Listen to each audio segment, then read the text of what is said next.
chaval que pasara desapercibido en ninguna parte, y menos cuando perdía el control de sus extremidades y la armaba tan gorda como en su cuarto.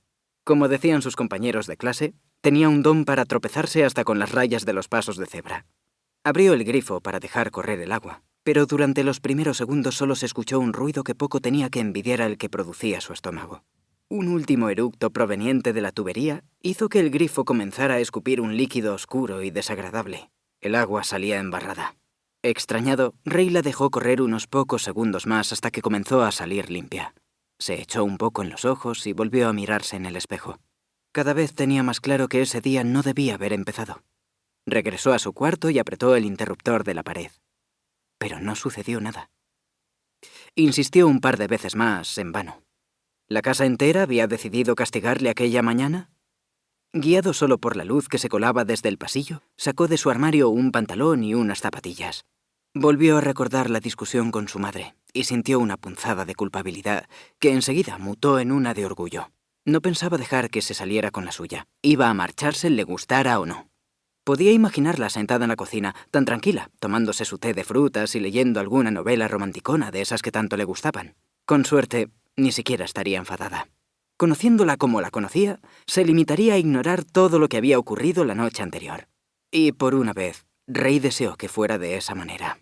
«Mamá, no funciona la luz en mi cuarto», gritó mientras bajaba las escaleras. «y al agua le pasa algo raro». Ray se detuvo desconcertado en el vestíbulo que conectaba la cocina con el salón comedor. Enseguida confirmó que su madre no estaba. De hecho, no había absolutamente nadie en toda la casa, ni siquiera Smigol. De pronto Ray se sintió incómodo en aquel lugar, como un extraño. Era su casa, sí, pero notaba que algo había cambiado. «Mamá», volvió a preguntar. «¿Smigol?» No obtuvo respuesta. Habrá ido a pasearlo, se convenció. Sí, seguro que está dando una vuelta con el gordinflón. Aquella deducción le tranquilizó durante unos breves segundos, al menos hasta que se volvió hacia la ventana. Daba a la parte delantera de la casa y Ray no creyó lo que vieron sus ojos. Se aproximó al cristal, aturdido, y parpadeó para asegurarse de no estar sufriendo ninguna alucinación. La calle que él recordaba había dejado de existir. La que ahora contemplaba estaba destrozada, literalmente. Parecía como si un huracán o un terremoto o alguna otra catástrofe natural hubiera arrasado con todo a su paso. Muchas de las casas tenían los cristales rotos y las puertas desencajadas. Otras se habían venido abajo. Había coches mal aparcados sobre las aceras, en mitad de la carretera, y hasta volcados y con las puertas abiertas, como si los hubieran saqueado. ¿Pero qué? No terminó la frase. Salió corriendo a la puerta principal para cerciorarse de que el paisaje devastado que estaba viendo era real. Puso un pie en el porche para salir, y las maderas crujieron como si estuvieran podridas por el tiempo. Era como si, en lugar de unas pocas horas, hubieran pasado décadas. Todo estaba viejo, deteriorado, desgastado.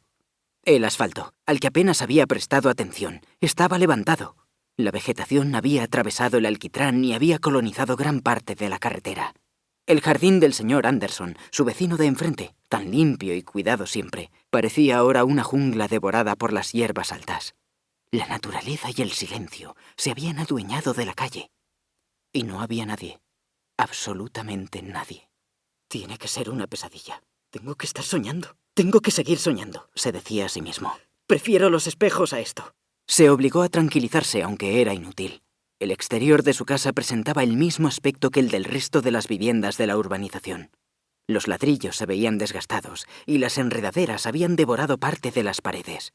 Ray volvió a entrar y cerró la puerta. Aquello no tenía sentido.